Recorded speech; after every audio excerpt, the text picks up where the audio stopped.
চিন্তা করো, তোমার মেয়ে হচ্ছে বড় আরজি করার বিচার চাই।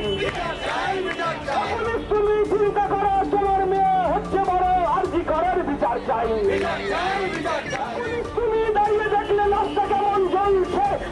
আরজিকর কাণ্ডের প্রতিবাদে বিজেপির পক্ষ থেকে 22শে আগস্ট স্বাস্থ্য ভবন অভিযানে ডাক দিয়েছিল। আর সেই স্বাস্থ্য ভবন অভিযানের মধ্যে বিরোধী দলনেতা তথা বিজেপি নেতা শুভেন্দু অধিকারীকে পুলিশ আটক করেছিল। তারই প্রতিবাদে 23শে আগস্ট পশ্চিমবাংলা প্রতিটি থানা ঘেরাও ডাক দিয়েছিল বিজেপির পক্ষ থেকে। শুক্রবার সেই কর্মসূচিতে বিজেপির পক্ষ থেকে বারুইপুর থানা ঘেরাও করে বিজেপি কর্মীরা সেখানে স্লোগান দেন, তিলোত্তমার খুনিকে আড়াল করছে কেন, মুখ্যমন্ত্রীর জবাব দাও।